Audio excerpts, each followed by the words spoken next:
महर्षि च्यवन का जन्म। भृगु का अग्निदेव को श्राप देना। उग्र शिवाजी कहते हैं, ब्राह्मण अग्नि के वचन सुनकर उस राक्षस ने वराह का रूप धारण करके मन और वायु के समान वेग से उसका अपहरण कर लिया। भृगुवंश शिरोमणि उस समय वह गर्भ जो अपनी माता की कुक्षी में निवास कर रहा था, अत्यंत रोष के कारण योग बल से माता के उदर से च्युत होकर बाहर निकल आया। च्युत होने के कारण ही उसका नाम च्यवन हुआ।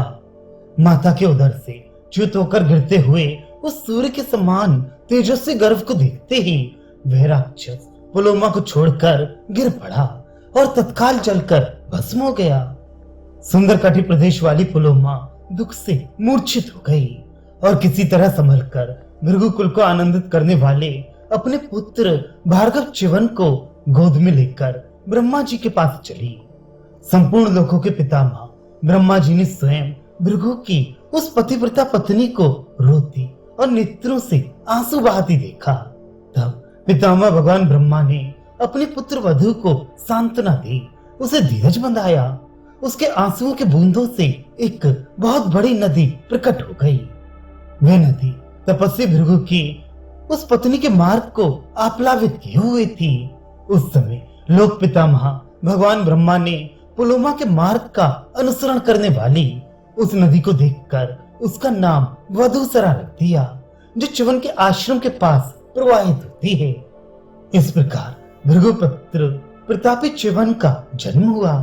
तदनंतर पिता भृगु ने वहां अपने पुत्र च्यवन तथा पत्नी पुलोमा को देखा और सब बातें जानकर उन्होंने अपने भार्य पुलोमा से कुपित होकर पूछा।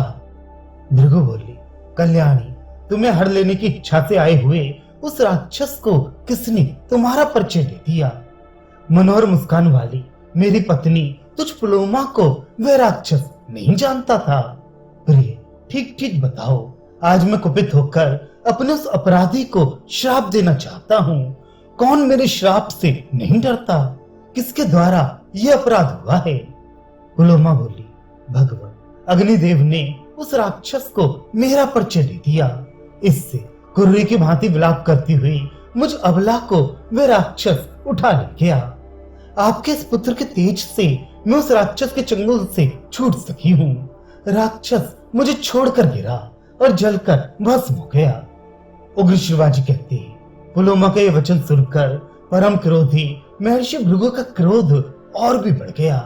उन्होंने अग्निदेव को श्राप दिया, तुम सर्वभक्षी हो जाओ।